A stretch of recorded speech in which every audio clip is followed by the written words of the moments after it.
China, سوال number 4، چین کا کمیون system یا کمیونسٹ پارٹی؟ ٹھیک ہے، دونوں ایک ہی ہیں۔ نمبر 1 پر لکھیں گے کمیون سسٹم کا تعارف۔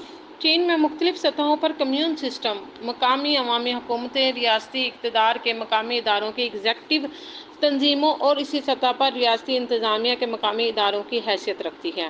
مقامی عوامی حکومتیں صوبوں، براہ راست مرکزی حکومت کے تحت بلدیات، کاؤنٹی، شہروں، بلدیاتی اضلاع، بستیوں اور قصبوں میں قائم ہیں۔ مقامی حکومتیں مختلف سطحوں پر گورنروں، مشیروں، کاؤنٹی سربراہوں، ضلعی سربراہوں، بستیوں کے سربراہوں اور قصابتی سربراہوں کے تصوت سے ہمہ پہلو ذمہ داریوں کے نظام پر عمل کرتی ہے۔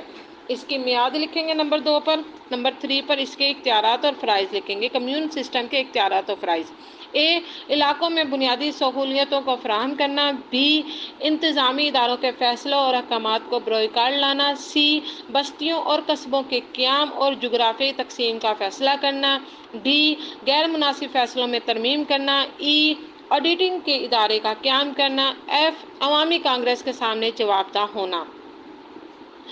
اچھا، اب نمبر 4 پر جو لکھیں گے مین ہیڈنگ 4، چین کی کمیونسٹ پارٹی۔ اب کمیونسٹ پارٹی ایک کمیون سسٹم تھا، ٹھیک ہے۔ اب کمیونسٹ پارٹی: اے، پارٹی کی ابتدا۔ بی، پارٹی کی حکومت۔ سی، پارٹی کی رکنیت اور ڈی، پارٹی کی تنظیم۔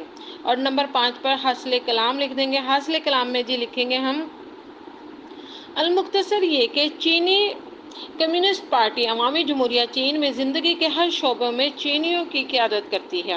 کمیونسٹ پارٹی ہر شعبے میں بہت با اثر ہے، اس لیے ہر جگہ حاوی نظر آتی ہے۔ مختلف انداز فکر رکھنے والی یہ پارٹی بہت مقبول ہے۔